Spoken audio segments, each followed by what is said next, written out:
Hey everybody, welcome back to the channel. It's been a while. Yeah, I haven't felt like making a video in about 365 days. Remember when in early 2024 there was this big trend of popular longtime creators quitting YouTube and all the lively discussions around that? Meanwhile, I'm sitting here thinking, you guys announced this shit? Is that what you're supposed to do? Ghosting your audience is super simple. Barely an inconvenience. I just like going on hiatus. And moving too, apparently. Don't worry, this isn't another I'm quitting YouTube video or an announcement that I'm taking the channel in a different direction. I'm now doing spoon reviews.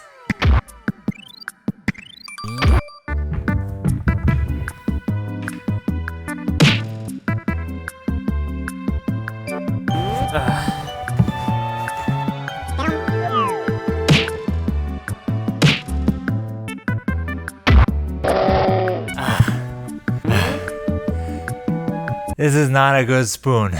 A chair is not a spoon. This is a video about when you want to do a thing you enjoy, but dumb bullshit gets in the way. God damn it, here we go again. I can't think of a good hook for this video, so if topics like creativity, anxiety, apathy, overthinking, procrastination, perfectionism, burnout, getting out of a rut, YouTube, an intense disdain for all things social media. The internet is a big dumb place. Overcoming crippling self-doubt interests you. Ladies and gentlemen, strap in. I'm gonna try and fit all this brain fuck into a concise formatted script, even though realistically I know a YouTube video can't encompass everything. When 16 ain't enough. It's funny because 16 bars ain't enough. Longtime viewers of the channel might notice, didn't you already do something like this after another long hiatus? To which I respond, no, this is different. And if it is similar, well, welcome to YouTube. The most popular creator is a glorified game show host who cycles through similar concepts ad nauseum. Which is fine. Everybody does the same thing. Repetition is fun. Repetition is fun. Repetition legitimizes. Also, thank you for being a longtime viewer. I love you. I love you so much. I love you more than this spoon. It was either this or a lengthy expose about plagiarism on YouTube. It's already been done. An atomic bomber, man. Who the hell is James Somerville? Part 1. The creative process is a fucking mess and that's okay. At least mine is. But how can that be? Any creative process is pretty straightforward. You do the thing. In the case of making YouTube videos, the process involves writing, filming, editing, publishing, and then replying to your comments. Oh man. Oh God. Oh man. Write the words, throw the words at the camera, and then do some magic in DaVinci Resolve. Look at me, I'm in space, woo. Simple, but just because it's simple doesn't mean it's easy. If it was easy, I wouldn't have spent hours staring at this Google Doc trying to figure out where to go next. Taking the thoughts and feelings stifling you from making videos and turning them into a video might be difficult? You don't say. The first main creative process problem is right here.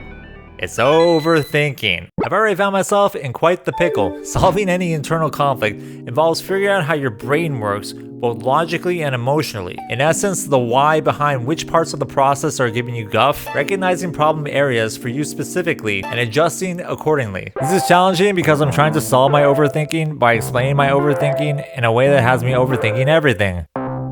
Don't worry, we'll be fine. Overthinking isn't an issue early on in the process when you're essentially playing with loose ideas and concepts, or what I like to call the doodling part. Godspeed, little doodle. You know, just jotting down little idea doodles in Notion, not sponsored, as they come to you effortlessly throughout the day. Like I'll be walking through the park and think, wow, children are like tiny drunk adults, and write that down. Maybe nothing comes of that specific thought, but usually I'm trying to develop it towards a larger concept or central idea hub. Perhaps I've been contemplating the relationship between childhood and adulthood, or how our lives change as we grow older, or the futility of existence and how the inevitability of death comes for us all. It's fun to let your mind explore, so I like to think and read and write and digest a bunch of information and add more words, more information, more thinking, more writing, making connections, and branching multiple concepts together, analyzing and breaking down the minutiae over and over. And as I'm thinking more and writing more, it dawns on me that I've accumulated a scattered mess of brain droppings that is way too much to handle. I spend far too much time cooking, oftentimes going over the same information, rewriting similar ideas, and now I have to organize this immense pile of disjointed puzzle pieces into something that makes sense, all while scheming the most bestest way to connect these threads in a way that effectively communicates said ideas and concepts to other people, y'all. Yeehaw! It's completely overwhelming, but being overwhelmed is a feeling. This led to a revelation that completely blew my mind. It didn't matter whether the page was overflowing with information or completely blank. The feeling was the same. Or to be more accurate, there are a couple of related interconnected feelings that feed into this endless thinking trap. Because there's nothing wrong with doodling or thinking a bunch of thoughts or vice versa. There's nothing wrong if you've got nothing, empty head, or tabula rasa. It is what it is. Likewise, writing, reading, and being an informativore for its own sake is fun. Part of me loves getting lost in the sauce, spending hours thinking, dreaming, absorbing information, doodling, and scribbling ideas. The possibilities are endless. Wandering around aimlessly is one of those traits I picked up from my ancestors. You're only stuck if you're trying to get somewhere. An end goal, an outcome. What's the point of this? What's the purpose? Get to the fucking point. Despite how freeing creative expression can be, I lean more into analytical thought, critique, and criticism. Critical thinking, the ability to break down, deconstruct, and understand stuff, is a useful skill in helping one make sense of their experiences in the world. Broadly speaking, and this is a huge generalization, having a healthy degree of skepticism with some self-awareness should keep one open to learning about stuff, while also being confident and or comfortable in their ability to filter out the nonsense and articulate their point of view. Being open-minded, but not so open-minded that your brain falls out. This has been my approach, and it's been alright, I guess. The thing is, developing a well-rounded and nuanced perspective involves seeking information and opinions from other people. Opinions and information that I then have to filter, analyze, evaluate, judge, and think through, because I like to make sure I get things right, or close to that. My problem is that the same critical lens I'm using to synthesize and break apart all this information bleeds into everything else, which completely stifles me. Overthinking isn't the problem. Plot twist, retcon. It can still be a problem, but overthinking is a symptom. What causes the overthinking? What's the emotional core? Search your feelings, you know it to be true. The root of this creative process problem is self-doubt, or not feeling good enough. What a piece of junk! So here's a question. Is there a right way to express an idea? If somebody asks you, hey, did you get the bananas? And your answer is blarfanarnar. Nani? Like you express something, but it's not the right thing to say. Unless in this circumstance, blarfanarnar is a code word that means, yes, I've obtained the bananas. Let us feast upon them. With various aspects of creative expression, it's not so clear-cut. The way human beings can create and derive different forms of meaning from different aspects of existence is endlessly fascinating. The fact that we can even discuss that is remarkable. Intuitively, it seems like there isn't one right way to express an idea, but many ways, with a whole bunch of possibilities. As a side tangent, this is kind of how we get into the subjectivity-objectivity in art debate, which is fundamentally about which sets of criteria are used in evaluating or experiencing art and how we determine those criteria to begin with. But here, when I'm discussing right ways to express ideas, I'm not referring to underlying facts or a priori notions of 2 + 2 = 4 when it comes to idea expression. Don't worry, 2 + 2 will always be 4. Unless it's a Radiohead song, or literally 1984. Without getting too deep into a philosophical discourse about what constitutes the good, quality, or whatever the fuck, because we go off the fucking rails, there's an aspect to expression that involves the pursuit of the good. With creativity, there might not be a right way to do things, but we might consider that there are better or worse ways to pursue the good, depending on how the good is realized or understood. Like with my ridiculous example of saying blarfanarnar. If the good being realized is the expression of the idea, yes, we have bananas, there are better ways of doing so, especially if someone doesn't understand what blarfanarnar means. But also consider that using silly code words is funny, and you should live a life filled with joy. Maybe the way I've written this section communication isn't the right way to express this idea, considering the differences between the direct communication of language, logical reasoning, and creative expression. Maybe I should define my terms better. Maybe I don't want to get into discussions that a bunch of dead philosophers had centuries ago. Maybe this will make the video drag. Maybe I need more musical references. Baby, I'm amazed the way you love me all the time. Maybe. That critical lens analytical framework I mentioned earlier has made an appearance. This is fine. As I said, useful tool. Except once the gears start turning, they don't stop turning. And they don't stop turning. And they don't stop turning, and they don't stop turning, and they don't stop turning, and they don't stop turning. And you don't have a frame of reference for your mind where you go, okay, that's a regular amount of thinking. You're good. You can stop now. This critical lens infiltrates any activity in which I have a remote understanding of how the sausage is made. For instance, I'll put on a YouTube video regardless of subject matter and completely zone out. Here's how they construct their narrative: sentence structure, lighting, shot composition, editing, vocal tonality, speaking bass, and aesthetics. Who are the target audience? How are they appealing to their emotions? And why would somebody like this? Writing, filming, performance, and even marketing, it all becomes a skill issue. Skill sets that can be further broken down and atomized, going one step even further beyond. You can always work on the craft, and there's a whole slew of information to learn. Podcasts, advice columns, books, newsletters, Reddit posts, webinars, tutorials. There's a concept in psychology called being in a flow state or in the zone, in which a person performing some activity is fully immersed in a feeling of energized focus, full involvement, and enjoyment of the activity process. According to this theory, one of the primary conditions for getting into a flow state is that there must be a good balance between the perceived challenges of the task and one's perceived skill level. Ever notice how your best ideas come to you when you weren't expecting them? It's so easy to make stuff when you just go, fuck it, and you aren't trying to get anywhere. Seemingly with no expectations, the floodgates for creativity pour open, and you're able to just play or jam out.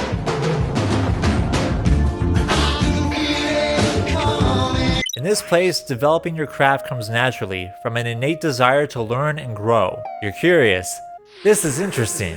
Can this be better? I want to improve at this. However, when the scales begin tipping in the direction of your negative emotions, that's when curiosity is replaced by anxiety. Is there a better way to do this? Am I living up to my potential? Will this be good enough? What is good enough? Am I doing anything right? Remember, there must be a good balance between the perceived challenges of the task and one's perceived skill level. The key word in that sentence is perceived. What happens when you are plagued by self-doubt about your capabilities and feel completely overwhelmed at the task at hand due to a multitude of overlapping factors? Anxiety. I like making sure I get it right, whatever it is, whether it's taking in information, processing that information, or expressing that information. Double and triple check everything. It has to be done effectively.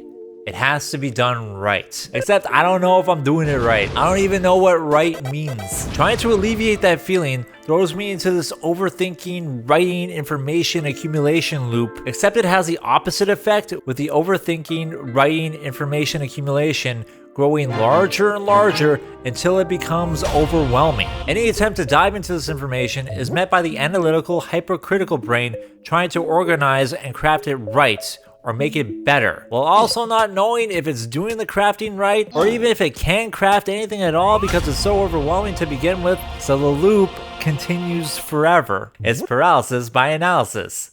Nothing gets finished. This adds to the overwhelming feeling because being stuck in the writing part means that it's been longer since being in front of the camera or in the editing lab. So those areas have gotten rusty. Oh shit, the loop reemerges. And it becomes even more overwhelming to think about everything that goes into making the video. All the music, effects, B-roll, all the hours involved, the insular and recursive nature of hyper-focusing into a creative project at the expense of everything else. And it's been even longer since your last upload, adding the pressure that your next video has to be even better than the last one, or that you've chosen the right topic because, by the way, there's been a sudden influx of viewers to the channel for videos you weren't expecting. Types of videos you may or may not want to do or create in that style because, again, I don't know what I'm doing. I don't know what direction to choose. I'm completely overwhelmed by everything, with anxiety levels going bonkers, but only towards this one specific area.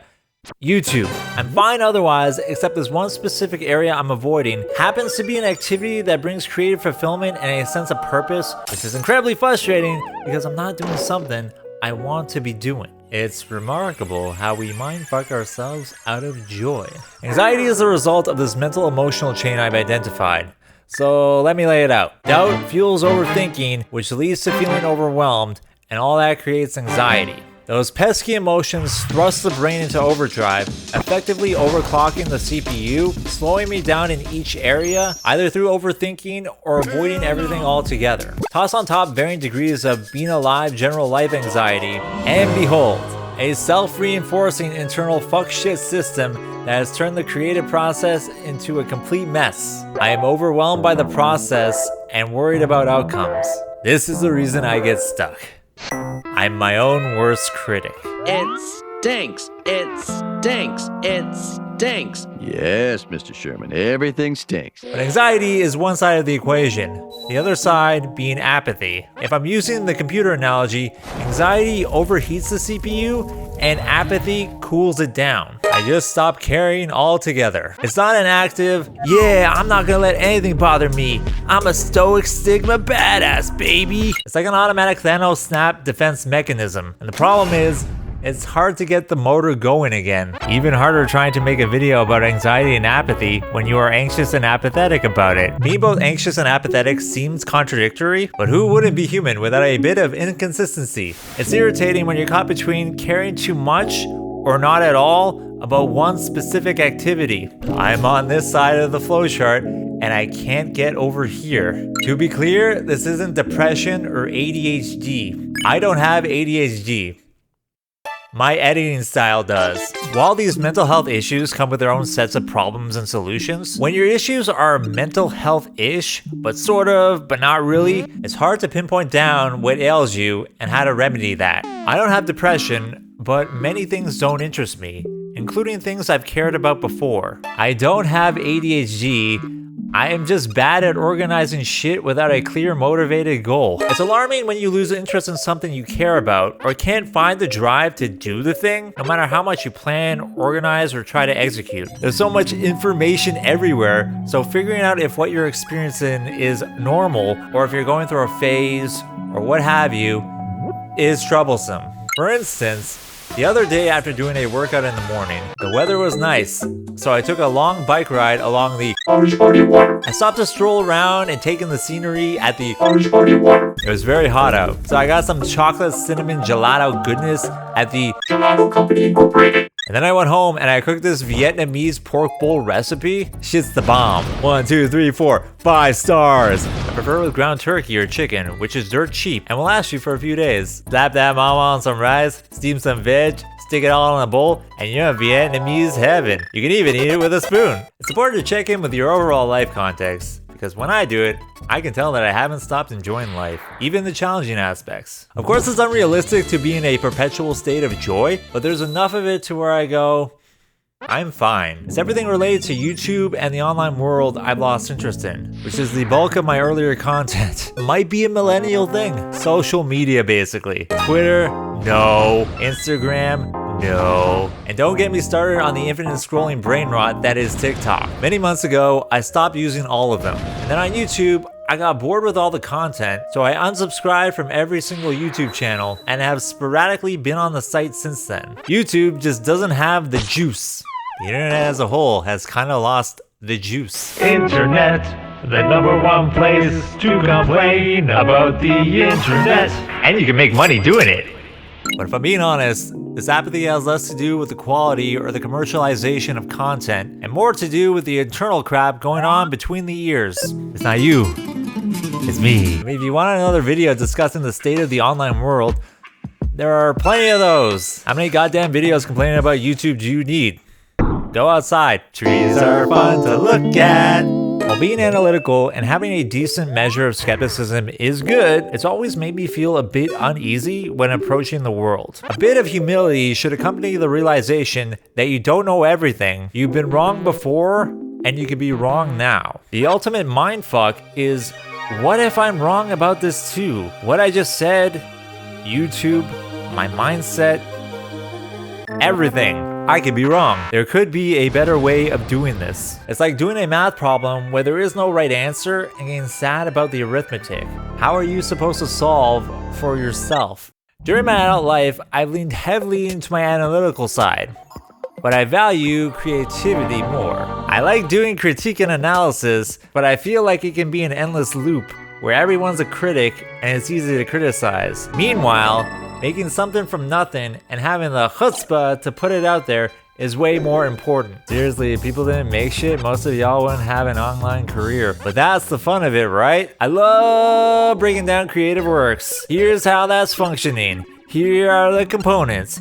Here's how this person or this thing is capitalizing on your emotional state and making you feel all fuzzy and sad. And yet, I prefer turning my brain off from analytical mode and going into whatever the fuck, let's chill mode. Because that's a cool place. And they say it gets colder. You bundle up now, wait till you get older. Yeah, critique is interesting, but I just like to vibe. I am internally conflicted. I don't fancy being judgmental because who am I to judge? But I can, and I do. There's a whole lot of noise and bullshit out there, and when you look at the kinds of people who gain popular or semi-popular influence, I don't know what's more depressing, the silly influencers or the silly people who follow them. I don't call it out, but also, I could be wrong, and don't want to spread misinformation myself, or inadvertently promote silly people who seem cool at first, but then start saying progressively weirder shit, so you slowly sink away out of sight, hoping that nobody notices, and oh god, this is so awkward. Oh, them? I don't know them. All you need to do is speak confidently in front of a camera with good narration, a proper setup, slick editing, a neat aesthetic, or a silly gimmick, and you can convince people of anything. Why read the closed captions and break down what's being said absent the presentation when you can just shut up and enjoy it? Oh, what I just said doesn't make any sense when you think about it for more than 2 seconds? Well, shut up and look at this fancy graphic as I validate your emotional biases and preconceptions because people just want to hear others articulate what they already think. Like jingling keys in front of a baby. I need my keys. Like jingling keys in front of a baby. I'm doing it right now, and even I'm annoyed with the meta self-awareness shtick. Social media and chronically online people are warping your perception of the world. Is it just as selfish to keep your opinions to yourself, or to turn them into content by becoming a critical debunker man? The critical water drinker man. Guy. A common recommendation is to drink 6 to 8 250 milliliter glasses of water every day. I hope you got the message. It's like Jeff Goldblum in the dinosaur movie. Yeah, but your scientists were so preoccupied with whether or not they didn't stop to think if they should. The message. I've blurred the lines here to encompass a wide spectrum of critique or analysis. Like, it doesn't have to be strictly a critical, debunker, cynical, analytical, lyrical, miracle type deal. But that's usually where my mind gravitates when I'm online. It stops being fulfilling after a while, or I end up losing the plot, tumbling down a rabbit hole of arguments, counter arguments, discourse, and disco. How did I get here? There's an element of not wanting to waste the skill set that I have, or at least I think I do. My academic background is in philosophy, so you can roast me for my life decisions in the comments section. Generally, the arts, history, politics, English, that whole critical thinking dealio I mentioned earlier, and yet I don't necessarily enjoy perusing these areas at my leisure. I used to, but now that period of my life and what I absorb from it has become background noise. Like, I was reading all this aesthetic philosophy for a video concept. Oh boy, that Immanuel Kant sure has a way with words. And I'm going through primary texts, summaries, and reviews, trying to wrap my head around what the dude was on about, trying to get to the point because it's for the video. All the while thinking, I don't care about any of this. Would I be reading this purely for its own sake? Am I trying to impress some people with my weird video essay? I can cant, but do I want to cant? Now I will recite the ancient incantation. Hence a judgment of taste is not a cognitive judgment and so is not a logical judgment but an aesthetic one, by which we mean a judgment whose determining basis cannot be other than subjective. I've been on the internet long enough to see how over time, online influencers drift away from their areas of expertise and into the dreaded realm of social commentary. Just because someone is right about one thing doesn't mean that they are right about everything. In my dopamine video from a few years back, I believe I recommended Dr. Andrew Huberman because of his credentials. And yet since then, the Huberman has made some, questionable assertions. It appears that he went down the podcast influencer grifto zone route, or at least is in that realm. And while this doesn't discredit him completely, as someone who does science communication for a living, I feel like he should know better. I had an inkling when I saw his stuff that this might happen, and in the back of my mind, I was like, please be normal, please be normal, please be normal, please be normal, please be normal, please be normal. But the internet makes fools of us all. Once you post something online, there's an element of permanence to the thing, and I'm not always comfortable with that because you can always change your mind or have a more nuanced take. I don't understand how anyone can post anything online. It's like getting a tattoo at 18 and not thinking about what it would look like at 58. Although it can be easier to delete tweets or Tumblr sexy man posts, a whole ass video contains many moving parts. I leave the videos up on the channel for historical accuracy, even if I don't necessarily vibe with that type of video or specific takes within them. I'm not George Lucas. I can't throw in random CGI crap to my old videos.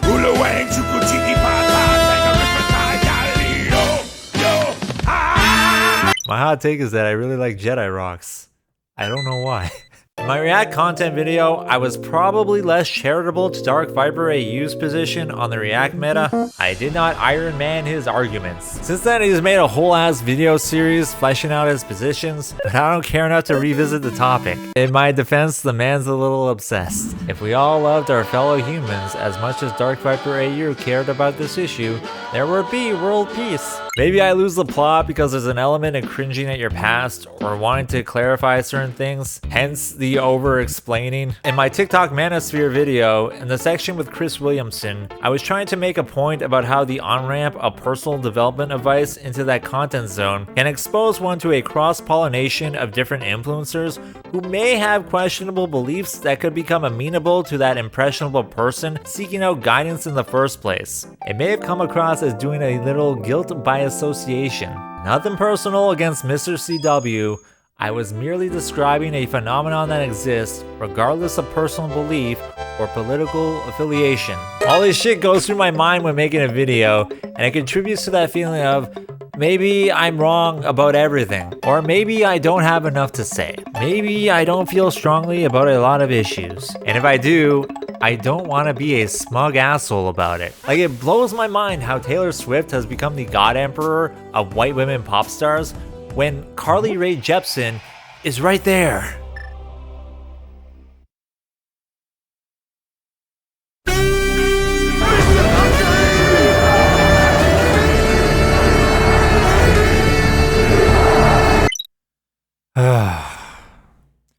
What's the point?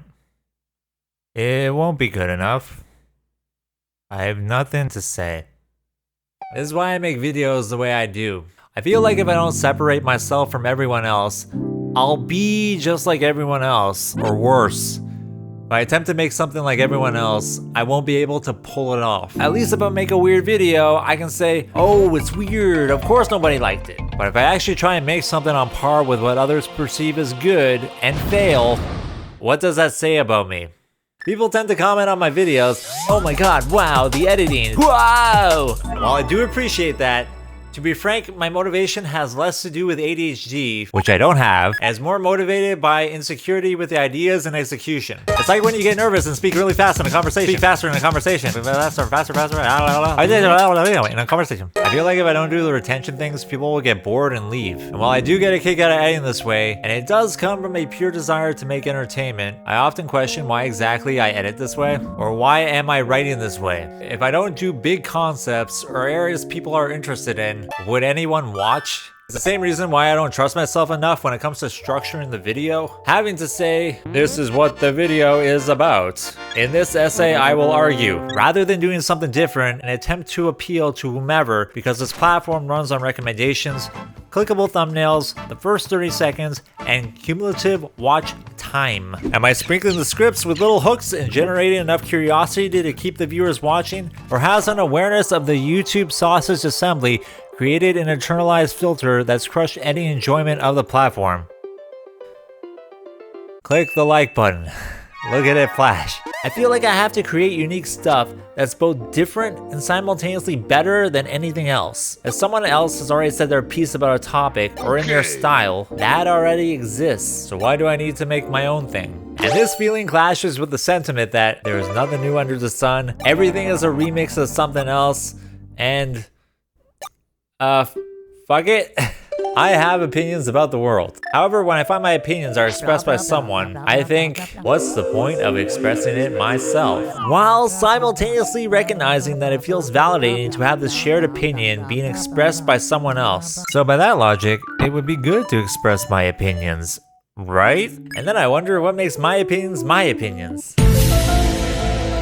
Trying to get things right, figuring out how I may be wrong, and also personal validation. All this puts me into a passive mode where I'm seeking out other people's opinions and perspectives, constantly stifling whatever inner voice I may have as I ruminate in self-doubt and overthinking. Comparison is the theft of joy in all facets. I don't want to be like that. I want to be different. If I don't, what's the point? It'll be just like everything else. And if I try to be like that, I can't be like that because it won't be good enough. The wildest part is that this doesn't just apply to everyone else, but everything I've produced thus far. I don't know what the balance is between pushing yourself in a new direction versus playing to your strengths in your comfort zone. The desire to challenge yourself creatively, wanting to get better at what you do versus doing what you've already done before. I recognize that I'm creating a false dichotomy. I'm conflicted because part of me doesn't want to make this type of self-aware introspective video.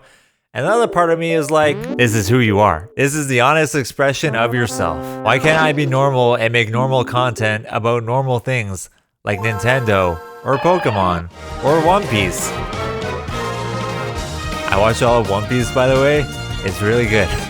Super! But those topics don't conjure up the same degree of passion and interest to the degree in which I see it expressed online, which makes me think I'm not actually curious about the world around me, or I just don't care, or I'm lazy, or I'm not smart enough to pontificate on these subjects. I feel like a basic bitch. Yes, I like One Piece, the most popular manga in the world. Yeah, I kind of enjoy some stuff. So, do you like stuff? Yes, Ralph, I do. I do like stuff. Having a casual enthusiasm in different areas, or even losing interest in things over time, is normal. So I think part of this apathy stems from a fear of real life putting shit out into the world as a serious effort, coupled with a wasting time when I could be doing other things with my life, FOMO. For instance, fitness and personal health come naturally to me at this point. I love good cooking, I love good food, I love good sleep, and I love good workouts that can be as challenging as I need them to be.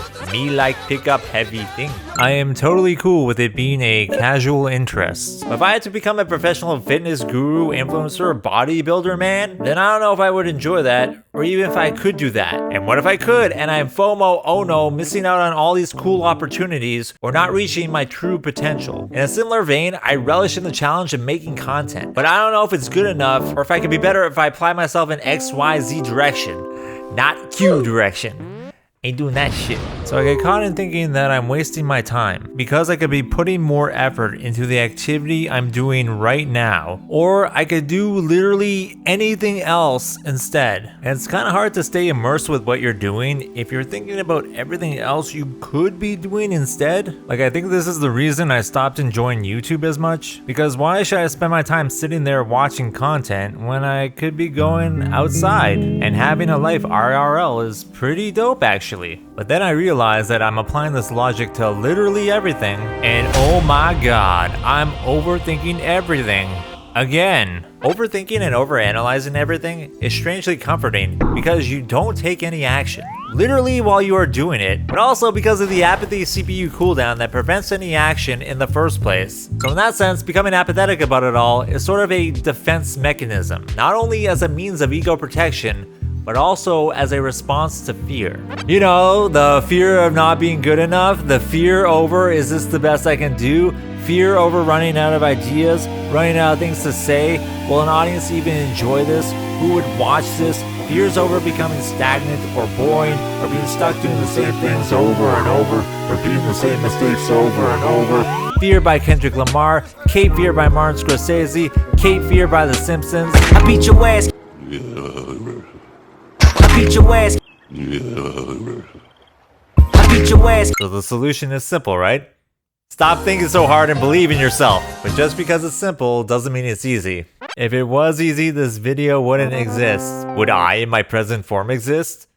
Would you exist? Okay, look. All this doubt and overthinking manifests into self-limiting beliefs and cognitive distortions. Seriously, there's an entire list of these things, and if we were playing a drinking game, I'd be on the floor. I think it's important in situations like this to interrogate what's contributing to the problem we've identified so we can make adjustments and move towards something more positive. Why am I putting all this pressure on myself? What could make me less anxious? Can I break down any self-limiting beliefs and crush them into dust? I crush you into dust. This is any action, a crazy contraption, the fun is catching. I've noticed an overall thought pattern where no matter how I approach the problem, I end up creating a self-limiting paradigm that revolves around the self, and what the self do. Knowing subjectively how I view the world, how things appeal to me or not, and how critical I can be, I keep trying to get outside of myself, seeing how I would see myself if I were someone else, and this has put a huge mental block into place. It's like trying to separate the art from the artist, except it's like trying to separate you, the artist, from you, yourself. You can't fully separate from yourself. It's impossible. Every aspect of you is you. I think the reason I've been trying to compartmentalize myself and break apart aspects of myself is because that's what this website does. Just by uploading to this platform, you become a YouTuber. And all that entails. There's a crushing ubiquity to being another cog in the content machine, where you can become trapped making a specific type of content in a specific style because of internal and external pressures to do so. And me being me, I want to be different because of a genuine desire to do so, an ego, an insecurity, and all those things we talked about before. Pay attention, class. I don't want to be a Mr. Beast or a Mr. Beast clone, or the endless people who discuss the phenomenon that is Mr. Beast. Ironic. And I don't want to be a Mr. Beast burger. Oh my god, the main ingredient is people. I want to be me, but I feel like I can't escape this endless regression where the same criticisms and the same negations I levy against everyone else are the same ones I levy against myself. The same critical lens analytical framework that I use to filter the world, I also apply to myself. Consistency is the key to anything in life. Fundamentally, I don't think that being a YouTuber or content creator is that important. YouTube is a silly place. YouTube videos are silly things. I've never been good with labels, so seeing myself as a YouTuber or a content creator or an artist or an online media personality seems a bit self-indulgent and kind of cringe. That's Mr. Dr. Sir, YouTuber, the artist, Esquire, Escargot, Reginald Descartes Duke III. Thank you very much, Your Majesty. I want to be different from other YouTubers, so I overthink everything about the platform, end up not caring about YouTube because of apathy, and instead become like everyone else who doesn't make videos. I literally become different from other YouTubers by not being a YouTuber. Huh.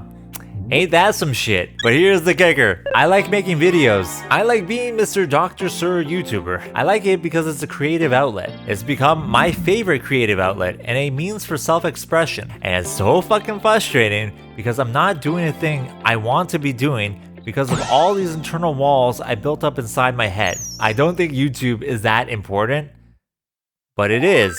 It matters to me and I feel dumb. I like to think I'm above it all, but I'm not. I'm a human being like the rest of y'all. I never wanted to be the kind of person who solves their problems and self-actualizes through making YouTube videos. The kind of person who is sore depressed because they don't have their shit together, who, through the act of giving out advice, takes, and entertainment online, helps them get their shit together, and then makes more content capitalizing off of that self-actualization. It's like a positive momentum infinite money glitch. I don't know, maybe I spent far too much time in the self-development rabbit hole that it's obvious when this shit happens. You see with any budding creator or like a big ass business, but through making YouTube videos, I am self-actualizing. So I worry that if I felt better about myself and made a bunch of money doing so, that would somehow bleed into the content and I become less relatable and worse off for it. Or God forbid, turning into a mega weirdo grifter man with a podcast. Welcome to the Zats Pod. I want a podcast. I want a podcast. This was the dumbest joke in the video, but I want to keep it in. Getting that first YouTube paycheck messes with you a bit because it's like, oh cool, money. Now I can buy bananas. I gotta get bananas. Because it's like, oh cool, money.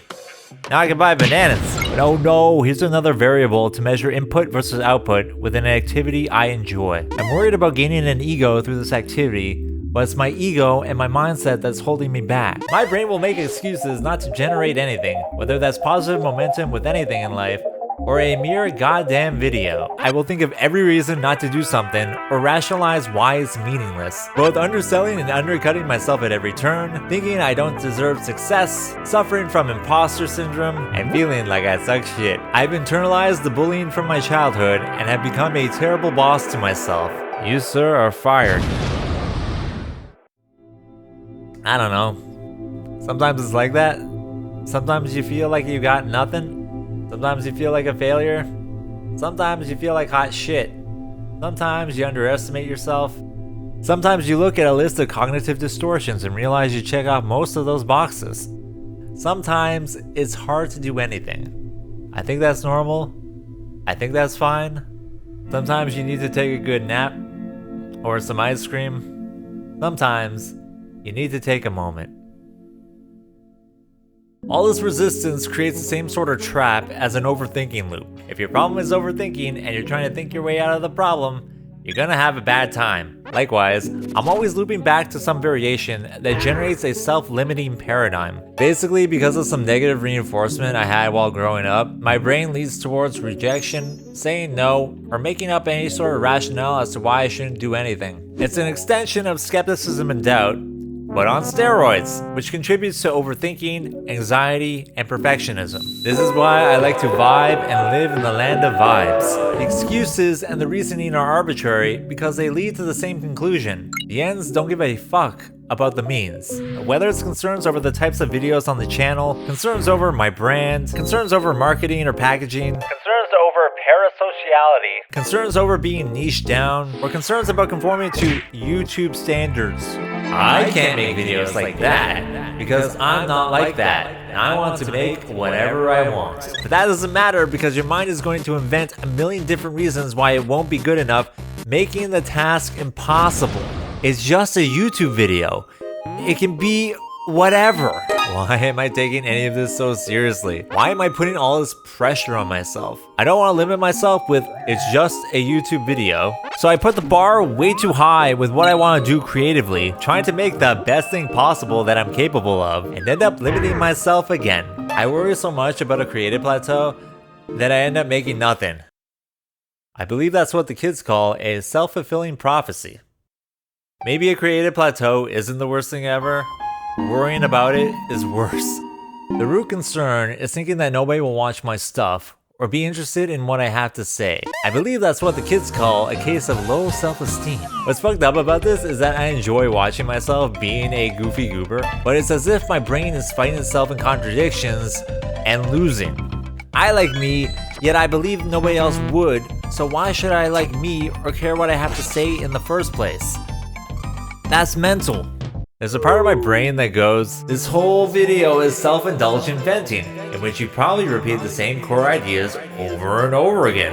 Like, who fucking cares, dude? Chill the fuck out. Stop it with that meta self-awareness shit. Nobody's gonna care unless they can get value from it, so you should try and frame it as advice for solving these problems, instead of presenting the endless labyrinth that is the inner workings of your mind. It's just more self-limiting beliefs. It's a trap! I don't want to put out negative, cynical, critical energy into the world because I see the kinds of people that attracts. And while it can be good to vent out all your frustrations about everything, spending too much time in that energy is not good for you. But also, you can't tune out your emotions and how you're feeling at certain points. We're human. Shit happens. I wouldn't realize how depressed I was being online. And knowing that being online is how I made the bulk of my earlier content, videos that I enjoyed making, was only furthering that depressed feeling. Perhaps the rigidity with the way you view labels like artist, YouTuber, video guy, and think, well, I'm an artist, YouTuber, video guy, so I need or should be doing XYZ, or I don't want to do XYZ because that label is cringe, is preventing you from being the best you can be.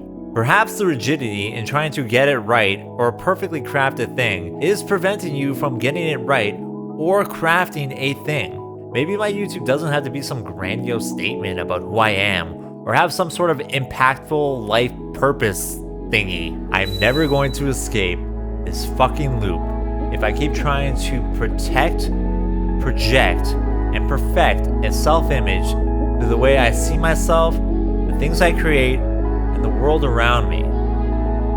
I think I have to let go and just be.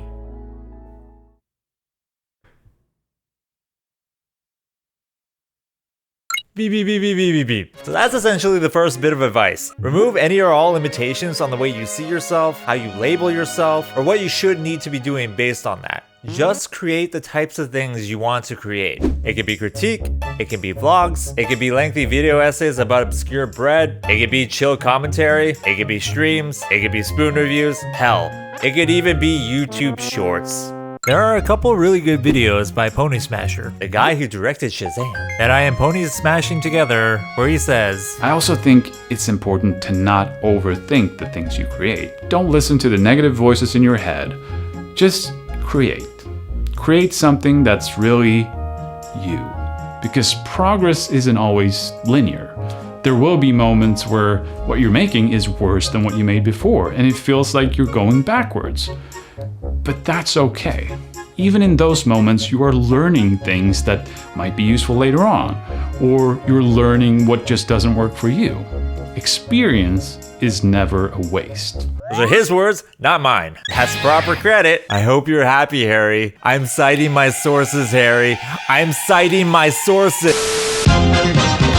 Sometimes you take a few steps forward and then a few steps back mentally, and that's normal. It's okay to make mistakes and learn. It's fine and dandy to have creative ambitions, but if that's getting in the way of your process and generating a self-reinforcing internal fuck shit system, then maybe it's time to reevaluate. The root is usually emotional, whether that's self-doubt or thinking you'll never be good enough. Going through that is normal. Therefore, I think it's beneficial to really dig into your feelings rather than avoiding the issue altogether, so you can lay out the problem and look for possible solutions. What worked for me was writing down every possible fear or self-imposed limitation, brainstorming why I felt this way, where these emotions were coming from, and what was contributing to my mental blocks or burnout. I slowly realized that I was going to channel all these thoughts into a video, which made it even more challenging because reasons, and attaching myself to some self-limiting bullshit like, oh, you're a broken record at this point, or you're just repeating all the personal development creative advice you've accumulated throughout all time and space, etc, etc, etc. But what kept me going was a stubborn belief deep down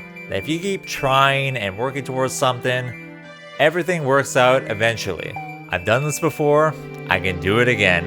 It's just gonna be mentally taxing and silly. To aid me in this quest, one thing that worked for me was managing my physical and digital environment. This is where I would transition into an ad read, if I had them.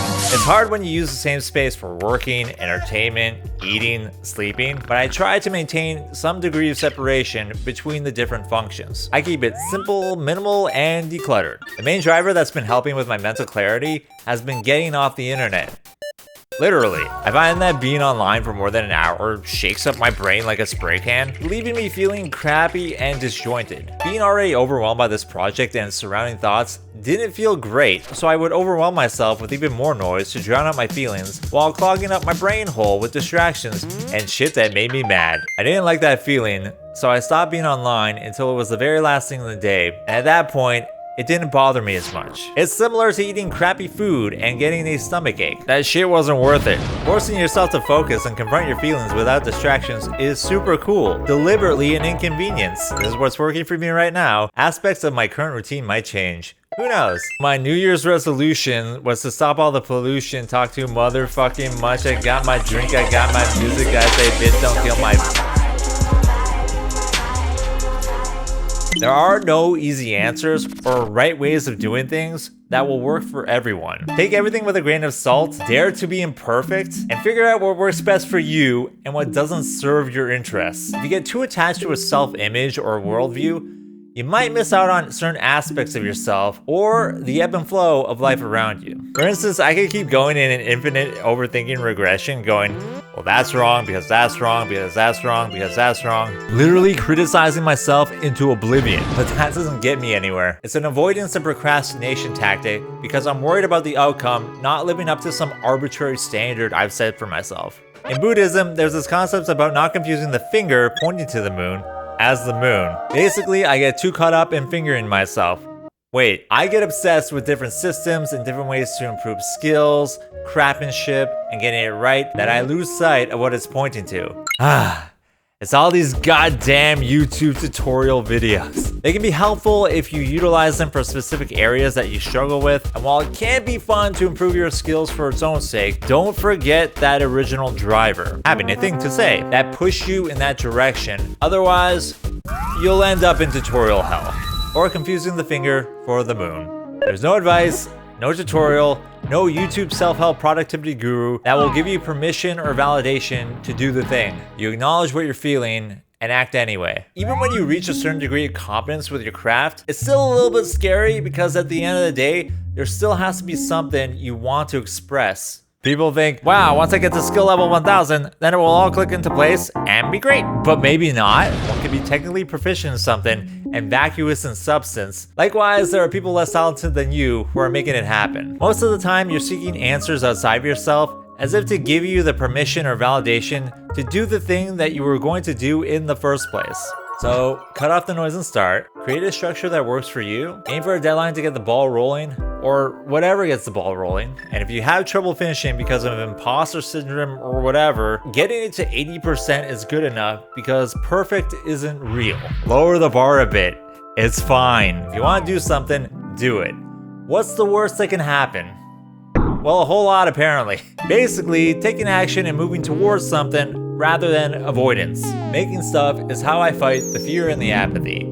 Because as long as you're still here, you still have a chance to do. Sometimes fear and apathy wins. Other times, they don't. If you think you failed, you haven't failed. That's just life. If you're still alive, you've got a chance. Still alive? Oh God, I hope you're still alive. Still alive? Good. Seize the day. Or if you have allergies, sneeze all day. Achoo. This video has been brought to you by React. You do what you gotta do, and don't be too hard on yourself. Otherwise, you'll end up like me. Worry less about outcomes and focus on the process. I always say that your process is a work in progress. This is my process. This whole fucking thing. Ironically, by breaking this down, it's clear how the creative process has become messy and why it's difficult to stay consistent. Making a YouTube video is simple though. You write the words, you throw the words at the camera, and then do some magic in DaVinci Resolve. Look at me, I'm in space. Again, upload it, post it, read comments, simple. Doesn't it feel good to finish something and get it all off your chest? And now that that's done, I'm going to go sit in my chair and relax.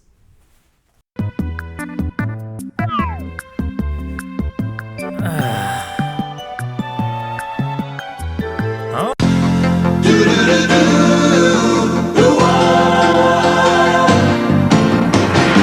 It doesn't matter what comes, fresh goes better in life. With MENTOS fresh and full of life, nothing Mentos fresh and full of life. Fresh goes better with Mentos freshness. Fresh goes better with Mentos. I'm losing my mind! Mentos, the fresh maker.